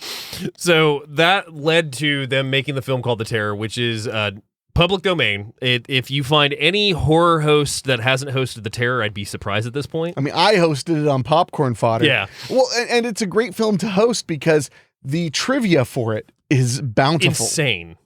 Yeah, there's so much you can learn about The Terror. Yeah. As you're going to share just a small piece of it. So, do I have that? No, you ruined it. I must have ruined it, probably. Yep. Well, I mean, The Terror was partially directed by Peter Bogdanovich, partially directed by Francis Ford Coppola, partially directed by Roger Corman, partially directed by Jack Nicholson himself. That is true, too. Ridiculous. I love it. And also has the famous scene where Dick Miller just gives you the entire exposition and plot. That was the last day. Yes. They finally just wrote the exposition. So literally, there's a scene where Jack Nicholson grabs Dick Miller, slams him against a wall and says, okay, what's going on here? And then for 2 minutes straight, he just tells the entire storyline, which is clever. And there's a cool twist because, spoiler, it's friggin' 100 years old. Mm-hmm. No, but The Terror, basically, they reveal that the Count, played by Karloff, is an imposter, and that years ago he had murdered the Count for sleeping with a woman he was in love with, or a wife or something. So he murdered him, and then out of grief, guilt, and insanity, just became him. Started wearing his clothes and living as him, which is a cool twist. It's a very cool twist, but it wasn't really explained by the story. So they had Dick Miller do it, and I love that it takes place in like pre-colonial, it's France. It's like France in like the 1700s or something. And Dick Miller's with his fucking Brooklyn accent. I love that part. And if you want to have a great story of The Terror and its filmmaking, the Corman's World documentary we've already mentioned, I just revisited it last night in preparation of this show. Jack Nicholson has a really great interview in that documentary because Nicholson doesn't really do a lot of interviews. No, he really doesn't. And he has nothing but amazing things to say about Roger Corman. He actually breaks out in tears at one point, and they keep it in the documentary. But he talks about the scene with Dick Miller and just how that was the last thing that they had to do and how it still makes him laugh to this day. Yeah, because he just spills all the exposition after the rest of the film, and all 4 or 5 directors could not get it to make sense. Yeah. So that was the last try, the last step. Moving back to The Raven, with the exception of previous year's Tales of Terror, which boasted a cast of Vincent Price, Peter Lorre, Deborah Paget, and Basil Rathbone, this was the next closest low-budget director Roger Corman ever came to having an all-star cast. Yet, despite the salaries of Vincent Price, Karloff, and Lorre, it was reputably produced at a cost of $350,000. It went on to become one of Corman's biggest box office hits, grossing $1.5 million. Wow. I didn't realize 1.5 was at the height of the box office earnings, too. Yeah. Jack Nicholson always gave high praise to everyone he worked with on set, except one, The Raven. He said the Raven pooped on everyone, but especially liked to poop on him. He later said, I would look down when the Raven flew off my shoulder and it would be covered in poop. I hate that bird. See, wait, are you sure you're talking about, you said it would walk around set shitting on everybody. You sure that's not Wings Hauser? God. Wings Hauser's a cunt. That's an inside joke we can't explain. Nope. So move on. Producer and director Roger Corman and screenwriter Richard Matheson had enjoyed making the comic The Black Cat episode Tales of Terror in 1962 and wanted to attempt an entirely comic Poe feature. Vincent Price later recalled about the final duel. Boris hated being strung up in the air on those chairs. He was terribly crippled, and we were both floating in the air on these wires. It wasn't a pleasant feeling. I hated having that snake wrapped around my neck for 2 hours. I hate snakes. Oh, man. Well, he was a pro because I would never have guessed he was uncomfortable. Yeah. Roger Corman said that although they kept closely to the structure and story script, we did more improvisation that the film had than any others. The improvisation was in terms of dialogue and bits of business from the actors. I mean, I believe that. Yeah. When it comes to comedy, a little bit of improvisation can go a long way. Yeah.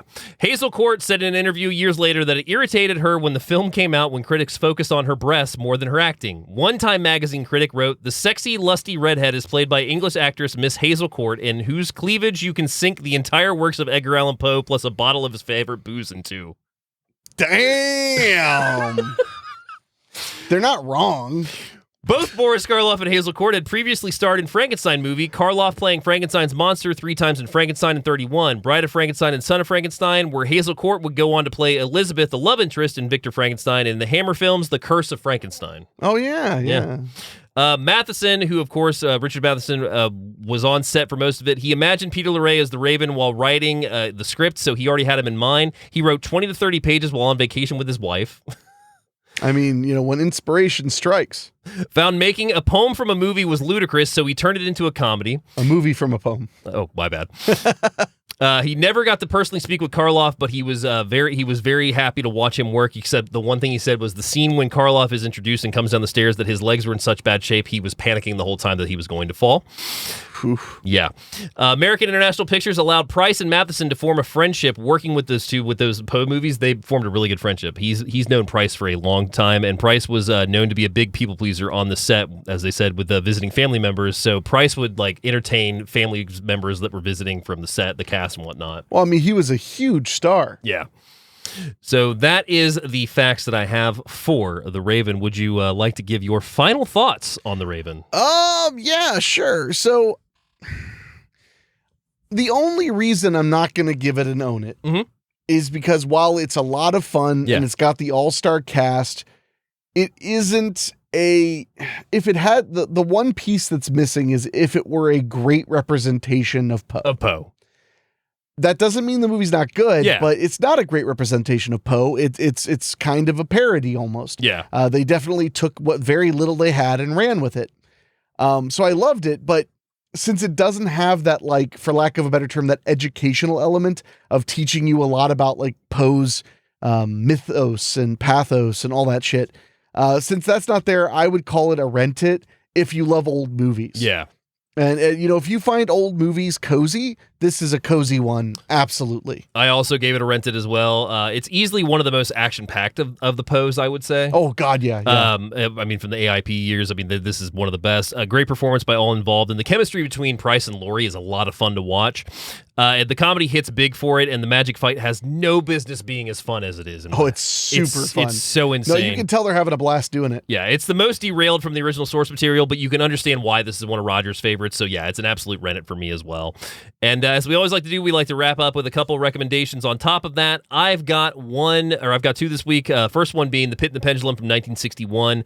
In 16th century, Francis Bernard travels to Spain to clarify the strange circumstances of his sister's death after she had married the son of a cruel Spanish inquisitor.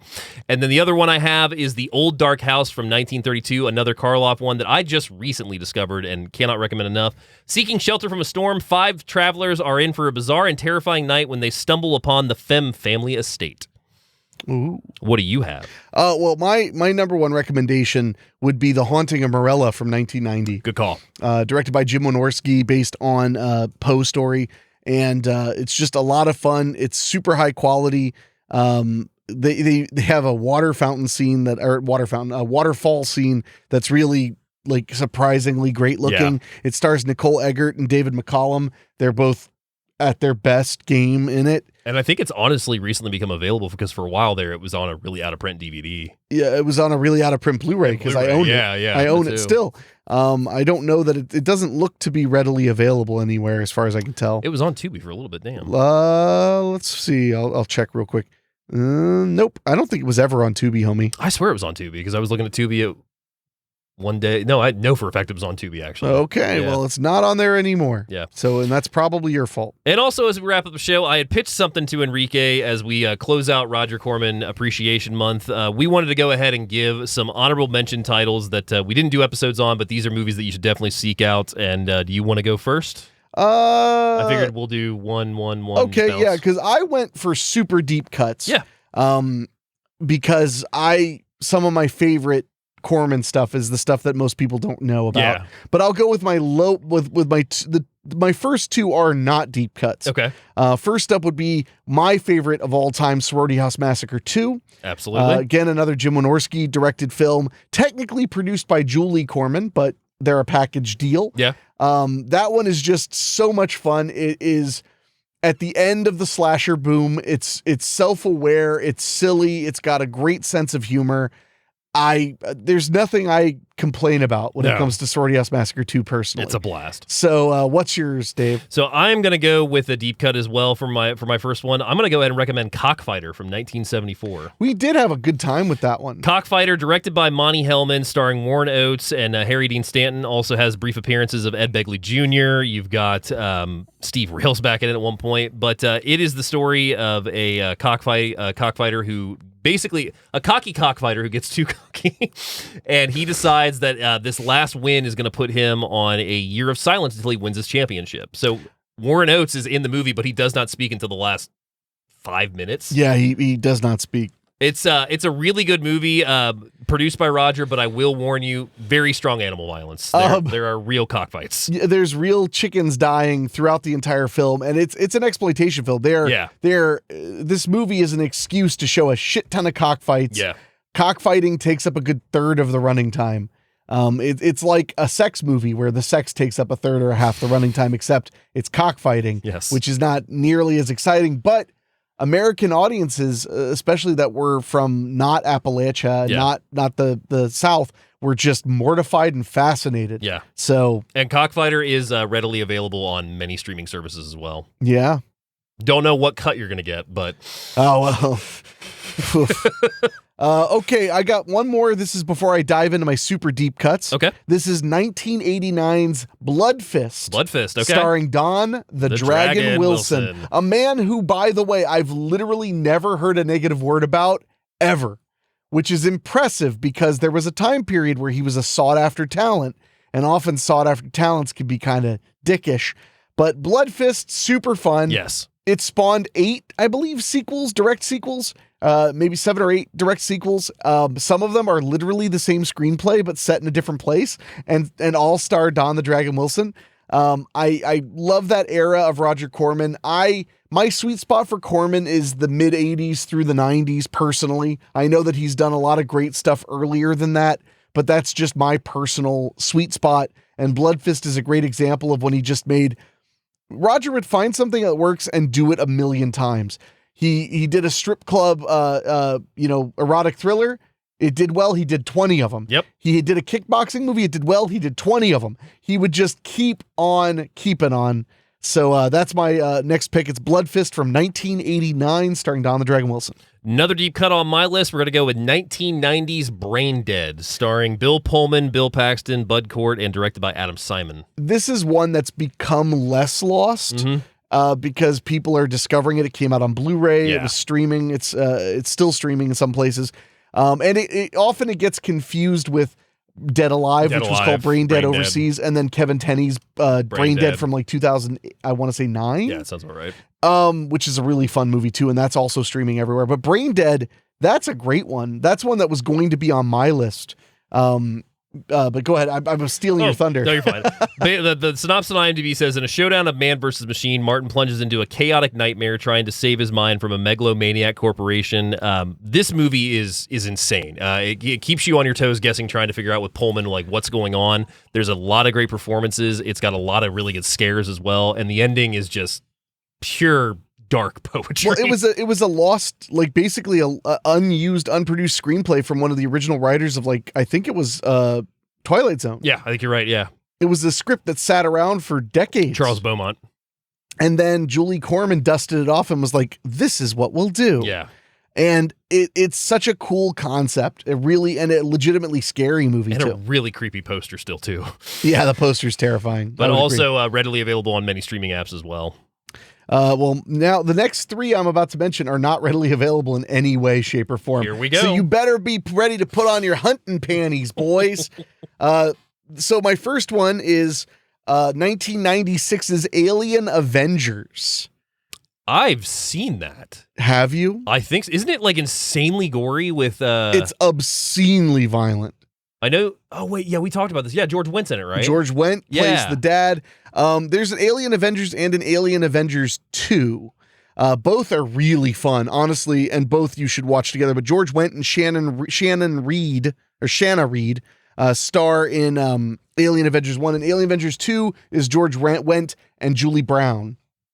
Downtown Julie Brown. They're aliens on this Earth trying to figure out how to get home, but they have no problem murdering people if they find them to be rude or disingenuous or whatever. They're just totally fine with killing them and just like leaving their bodies in dumpsters. It's really weird. It was part of the Roger Corman Presents series on Showtime in the 90s. Highly underrated, and again, if you can find it, you'll thank me. And I've got one that if you can find, you'll thank me as well. We're going to go with 1993's Carnosaur. I can't believe Carnosaur's not anywhere. It was for a bit, and now it is nowhere. Well, they've got to be, Shout's got to be planning to do a box set. Hopefully. God, I hope got so. to. But Carnosaur is, the IMDb synopsis says, a genetically manipulated and very hungry dinosaur escapes from bioengineering company and wreaks havoc on local desert town. A security guard and a girl environmentalist try to stop both it and the company's doomsday bioweapon.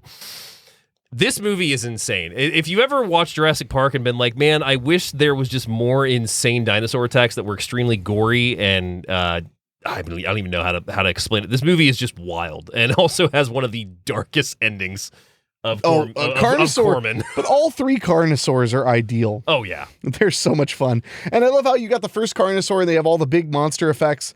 And then the second one, they have big monster effects, but also they use all of the monster effects from the first one in as well. So then part 3 uses all the effects from 1 and 2 and then has more of its own. Yep. And then all of those were used in Raptor, which was Raptor. sort of a Carnosaur sequel in spirit. Good old Raptor.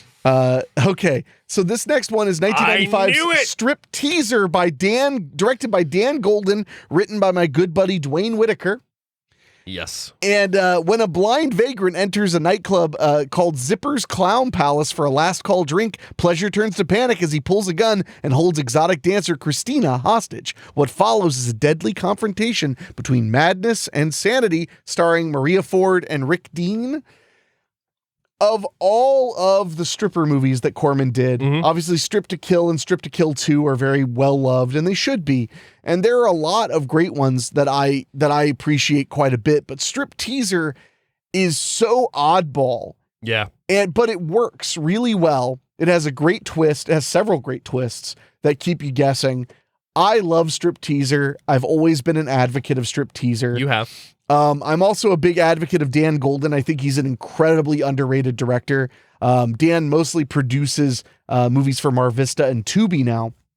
But for a long time, he was like a mainstay at the Corman camp. He directed a movie that I almost chose, which was Saturday Night Special, which is one of like 5 or 6 films with the same script. Oh, wow. But they would just switch a few things around. Yeah. And I've watched all of them. It's fascinating. Some of them, they change a lot. One of them literally had the exact same B story. I mean the exact same B story. Yeah. Like if it had been the same actors, they could have just reused it. Anyway, but Strip Teaser, that one's a fun one. But again, good luck finding it, but it is great. Well, I'm going to throw you one that hopefully might be easier to find. We talked about it on the show already, but I cannot get out of this series again without recommending the St. Valentine's Day Massacre. Because that was one that I got recommended to me that I had no idea Corman had an association with. I mean, he freaking directed it. Yeah, no, that one's a ton of fun. It's the Al Capone Valentine's Day Massacre story, but then you've got Al Capone played by Jason Robarbs, George Segal who plays Peter Gusenberg. You've got who else is in this? Bruce Dern. I mean, there's a bunch of people in this one. It's a really good gangster flick, but also a top tier performance by Jason Robarbs, who I really have grown to love the last several years. Yeah, no, it's a really phenomenal film. And I lied. It is you can rent it on Amazon, but as far as streaming it goes for free, it's not available anywhere right now. Nowhere to be found. So St. Valentine's Day Massacre, 1967. Highly, highly recommend. My final deep cut is another Dan Golden film. Ooh. From 1995, Burial of the Rats, which we mentioned earlier, which is based on the Bram Stoker story. It stars Adrienne Barbeau and Maria Ford.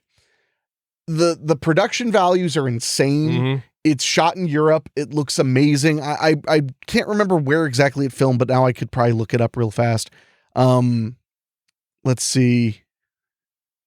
They actually shot it in Russia. Oh, shit. In Moscow.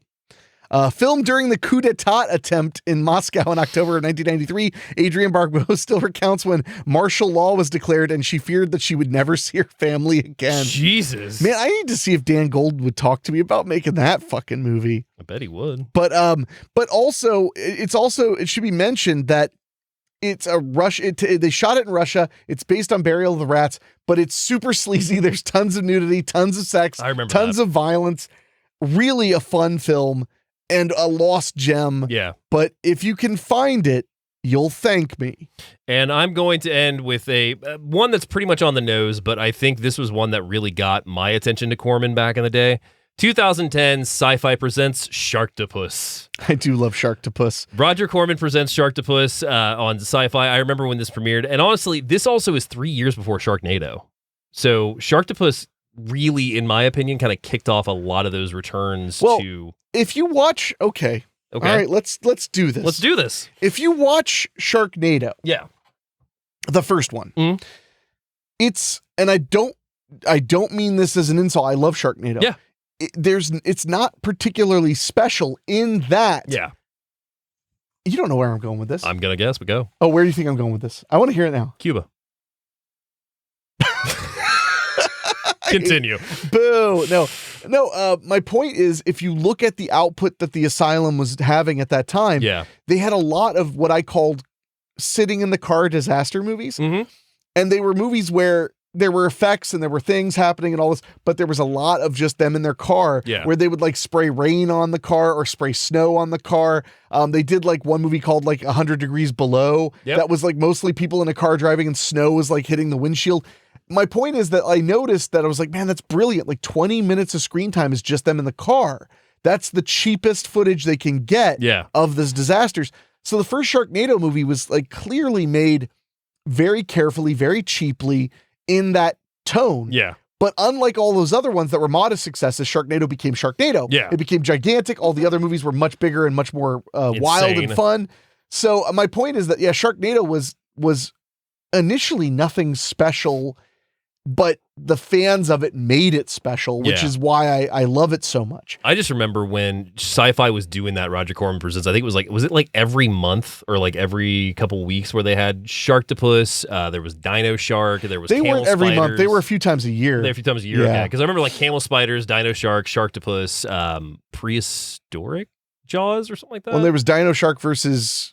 Super Croc, Dino Shark versus Super Croc. There were a bunch of them. But I just remember Sharktopus being that first one that like was just like, okay, if Sci-Fi is going to be premiering these, I'm all in. And every time I was there. That was a fun time on the Sci-Fi Channel. It really was. So Sharktopus 2010, that is my final recommendation. Okay, well, anything else before we move on? Do you want to talk about the movie for next week before we get to the email? Shit, I don't even know what the movie for next week is. I do. Oh, well, Hell's Bells and Taco Shells. So next week, we are going to be kicking off our summer series. We are going to be kicking it off with Enrique's pick of Wet Hot American Summer. All right. Okay. From 2001. I do remember suggesting that. Yeah, because it is hot out there. It is hot. So we need a Wet Hot American Summer, one of my favorite comedies. So much fun. So, well, before we get out of here, we have an email. Yes, sir. And I want to remind you, you can email us at doyouevenmoviepod@gmail.com. It's in the show notes or in the YouTube description. You can find our email address. You can also find it at doyouevenmovie.com. This is from Daniel Moy. I believe I'm saying that right. Mm-hmm. And this is stop futzing. I'm futzing because this is serious. I'm not being cute. Okay. The subject line is I need your help. Okay. Hey guys, I've been thinking of a movie for quite a while now, and I can't for the life of me And I heard on the podcast this week that you guys could find or guess any movie. I'm down. I really hope you can help me out by my description. I'm pretty sure it's a mid-90s to possibly early 2000s. I know it's a movie about a guy, his girlfriend, and his best friend. The girlfriend and best friend basically hate each other. I know it starts with the main character on a talk show or something. I think they go on some kind of road trip, but they break down and end up in this mad scientist mansion where a bunch of freaks live because the mad scientist does experiments. The main character gets turned into a horrible-looking monster, and the girlfriend and the best friend become a two-headed person. And I know this movie. I know it too. We got it. I'm going to finish reading it. Okay. But no, this is totally a movie you saw on TV because it was impossible to find for over a decade. It's impossible again now. Oh, really? Yeah. The main character gets turned into a horrible-looking monster, and the girlfriend and best friend become a two-headed person, and they're arguing all the time. By the end of the movie, they find out the cure is some kind of root. There also is a worm creature. Yeah, we know this one. Yeah, we know exactly this one. That doesn't like the root, so he stays a worm. So, Daniel, I hate macaroons. You're looking for 1993's Freaked. Directed by Jonathan Winters. Alex Winter. Alex Winter, who you might know as Bill from Bill and Ted's Excellent Adventure. And starring Brooke Shields, William Sadler, Randy Quaid, Keanu Reeves, secretly Keanu Reeves. Yeah, he's the dog man. This is actually, believe it or not, Daniel, this is a cult classic that was a massive cable player in the early and late 90s. That's where I first saw it. It played cable a billion times. It has been in and out of print an immense amount of times. The DVD and Blu-ray, there have been multiple editions on DVD. There have been multiple editions on Blu-ray. It doesn't appear to be streaming anywhere, which is fucking crazy. Yep, still not streaming. But it looks like you can get a DVD pretty cheap. I wouldn't say that. Those are. I thought I saw one for $19.99. Those are Region B's, it looks like, but judging by the label. Yeah, that's possible. Yeah, because out of print Anchor Bay disc is $50 right now. Woof. Well, it's called Freaked. I'm so happy we could find that for you. Yeah. No, the moment he said the two-headed thing, I was like, that's Freaked. Yeah. Because at first I thought it was a horror movie. Same. It's much more of a ridiculous comedy movie. But, and then he said, thank you for your help. Love both your shows, Mr. Kuto. Your loyal spooky, Daniel. That's awesome. So, yeah, Freaked. Well, I'm happy to say we helped you, Daniel. We got you there. Now, how you find a copy, that's on you, but it's Freaked. Freaked. There's one on Henrique's shelf. I actually think I have 2 copies of Freaked. Do you? I thought I had a blue and a DVD. Oh, well, could have fooled me. I might have sold the DVD. I don't know. Wasn't to me. But anyway, I know. But Daniel, I'm glad we could help. I was thrilled that we were able to tell you what the movie was. And if you guys have any questions like that, send us an email at doyouevenmoviepod@gmail.com. You can also check us out at doyouevenmovie.com. We're on Instagram as doyouevenmovie, Facebook as doyouevenmovie, and anything else, Dave, before we say goodnight? I think that is it for this time, but I just want to wrap up and say that this was a very fun month for both of us, and we hope you enjoyed it. We hope you've enjoyed it as much as we have. R.I.P. Roger, we're really going to miss you, but my God, the legacy, the films, everything that you've left behind, we're going to cherish until we go. I mean, who knows? I mean, you think you'll cherish it for a whole 3 weeks? What do you know?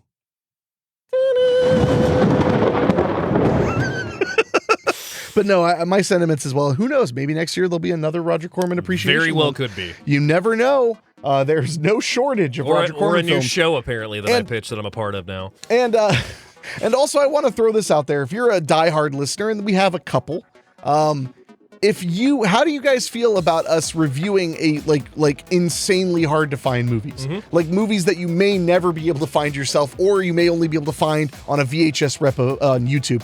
I'd love to know, because we've been talking about that for a while. We try to make them accessible movies, but I have a obscene swath of movies I love that you can't find fucking anywhere. We both own a bunch too that are wickedly out of print and not streaming too. Your collection's adorable. Shut the fuck up. But I want to know, does that something that interests you guys because they're so rare and unusual, or do you want us to stick to films you've seen before? So send us an email or leave a comment, and we're gonna get out of here. But we will see you guys next Tuesday on Do You Even Movie. That joke is so inappropriate. It is.